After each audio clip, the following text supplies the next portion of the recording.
ഇന്ന് തന്നെ ഡൗൺലോഡ് ചെയ്യൂ. കാണൂ നിങ്ങളുടെ ഫേവറേറ്റ് ഷോസ്. അത്രയ്ക്ക് ധൈര്യം ഉണ്ടെങ്കിൽ നിങ്ങൾ ആ വഴിക്കൊന്ന് ശ്രമിച്ചു നോക്ക്. അതൊന്നും വേണ്ട ധനുഷ്, അതൊക്കെ വീണ്ടും വലിയ പ്രശ്നമായിട്ട് മാറും. എന്ത് പ്രശ്നം എടുത്തി? നമ്മളോട് ഇത്രയൊക്കെ ചെയ്തിട്ട് തിരിച്ചു അതെങ്കിലും നമ്മൾ ചെയ്യണ്ടേ? അവർ തമ്മിലുള്ള പ്രശ്നം നമ്മൾ കരുതിയതുപോലെ അല്ല, അത് വളരെ ആഴത്തിലുള്ളതാ. അത് എത്രയും പെട്ടെന്ന് പരിഹരിച്ചില്ലെങ്കിൽ ഈ കുടുംബത്തിന്റെ അടിത്തറ തന്നെ അത് തകർക്കും.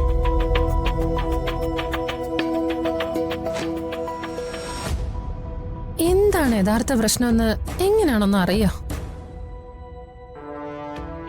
എങ്കിലല്ലേ നമുക്ക് എന്തെങ്കിലും ഒരു സൊല്യൂഷൻ കണ്ടുപിടിക്കാൻ പറ്റൂ. രണ്ടുപേരോട് ചോദിച്ചാലും ഓരോ പ്രശ്നം ഇല്ലെന്ന മറുപടി.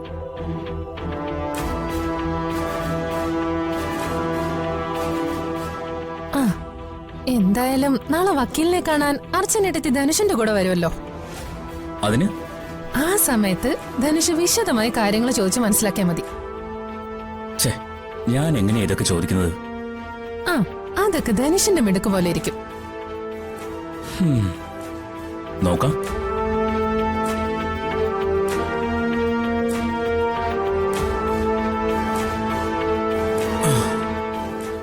നീ ലൈറ്റ് അണിക്ക.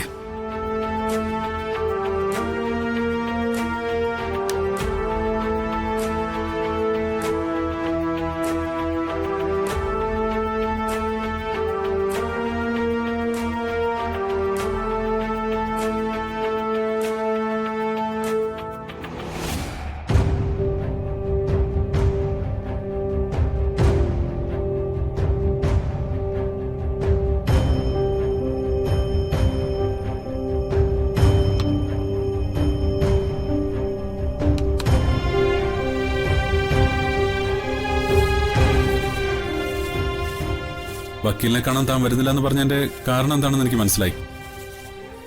എന്നോടുള്ള പിണക്കം അല്ലേ?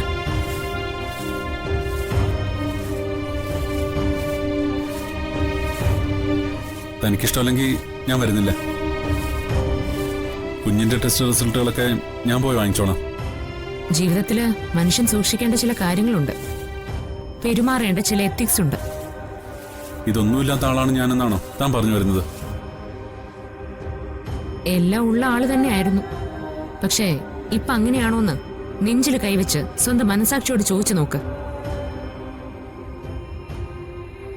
കള്ളം പറയുന്നവരോടൊപ്പം ജീവിക്കാനോ ഇടപെടാനോ കഴിയില്ല.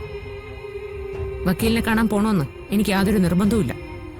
അതുകൊണ്ട് തന്നെയാ ഞാൻ ആദ്യം തന്നെ ഒഴിഞ്ഞു മാറിയതും. അതെനിക്ക് മനസ്സിലായി. പിന്നെ എന്തിനാ ആവർത്തിച്ച് ചോദിക്കുന്നേ?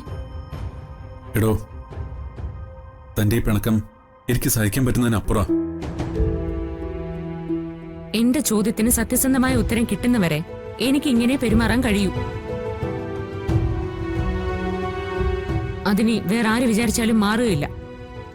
എന്റെ കൺമുമ്പിൽ കണ്ട കാഴ്ചയില് മനസ്സുടക്കി നിൽക്കുക ഞാൻ ഇപ്പോഴും. അത് മറക്കാനും പൊറുക്കാനും പറ്റണമെങ്കിൽ എനിക്ക് കൺവിൻസിംഗ് ആയ ഒരു ഉത്തരം കിട്ടണം. അപ്പൊ ഞാൻ എല്ലാം മറക്കാം, ക്ഷമിക്കാം. സത്യം എന്താന്ന് എന്നോട് പറയാൻ പറ്റുമോ ഇപ്പോ, ഈ നിമിഷം?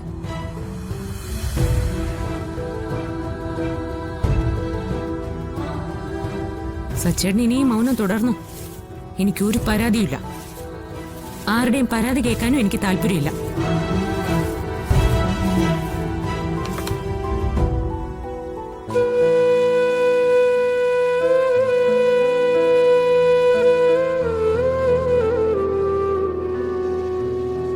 ഇതിങ്ങനെ വിട്ട പറ്റില്ല. അർച്ചനയോട് സത്യം പറഞ്ഞാലോ? പക്ഷേ ലക്ഷ്മിക്ക് കൊടുത്ത വാക്ക് ഇല്ല. ഒരു വാക്കിന്റെ പേരിലും എന്റെ കുടുംബജീവിതം തകർക്കാൻ പറ്റില്ല. ലക്ഷ്മിയോട് സംസാരിച്ചിട്ട് അർച്ചനയോട് സത്യം ഉടൻ പറയണം. ഈ ഭാരം ഇനി ഇങ്ങനെ കൊണ്ടു നടക്കാൻ പറ്റില്ല. അർച്ചന എല്ലാം അറിയുന്നത് തന്നെ നല്ലത്.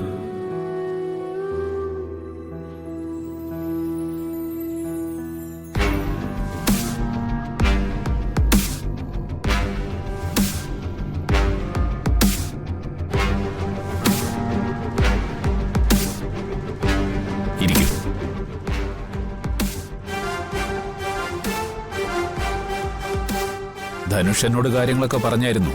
വളരെ ബുദ്ധിപൂർവ്വ എല്ലാം ചെയ്തിരിക്കുന്നത്. ജാമ്യം എടുക്കാനാണെന്നും പറഞ്ഞ അച്ഛനെ കൊണ്ട് ഡോക്യുമെന്റ്സ് എല്ലാം അവൾ ഒപ്പിടിപ്പിച്ച് വാങ്ങിച്ച്.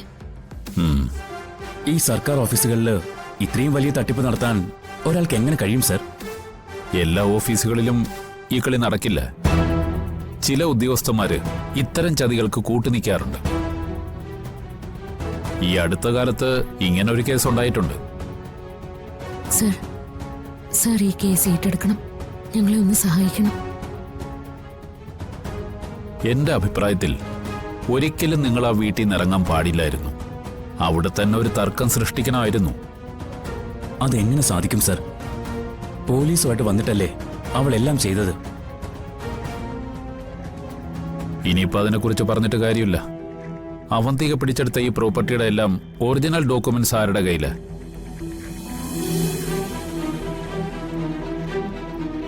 ആ ഡോക്യുമെന്റ്സ് വെച്ച് നമുക്ക് കേസ് മുന്നോട്ട് കൊണ്ടുപോകാൻ സാധിക്കും. അവന്തിക പിടിച്ചെടുത്തതെല്ലാം തിരിച്ചെടുക്കാനും കഴിയും. എന്താ സർ, ആ ഡോക്യുമെന്റ്സ് എല്ലാം അവന്തിക മോഷ്ടിച്ചുകൊണ്ട് പോയി. ഒരു കടലാസ് പോലും ഇനി ബാക്കിയില്ല. കൊള്ളാം, നല്ല പഠിച്ച കള്ളിയാണല്ലോ അവള്. അവൾ എന്തും ചെയ്യും സർ. ചതിക്കാനും കൊല്ലാനും ഒന്നും അവൾക്ക് ഒരു മടിയുമില്ല. അപ്പോ കാര്യങ്ങൾ കുറച്ച് കോംപ്ലിക്കേറ്റഡ് ആണ്. നമ്മൾ കുറച്ച് ബുദ്ധിമുട്ടേണ്ടി വരും.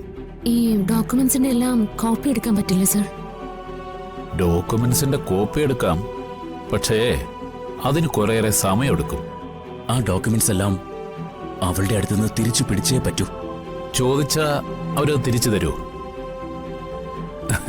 ഒരിക്കലും ഇല്ലല്ലോ. പിന്നെ ഒരു വഴിയേ ഉള്ളൂ. മോഷ്ടിക്കണം.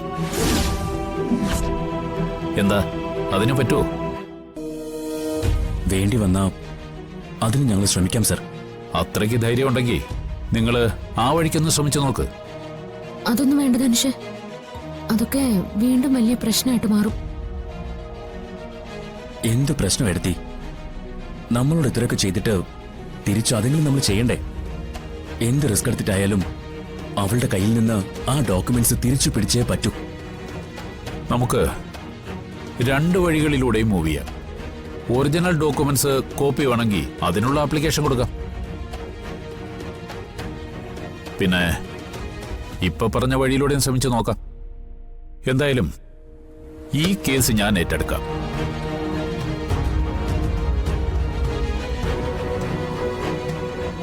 ഇനി എന്താ സംശയം? അല്ല സർ, ഫീസിന്റെ കാര്യം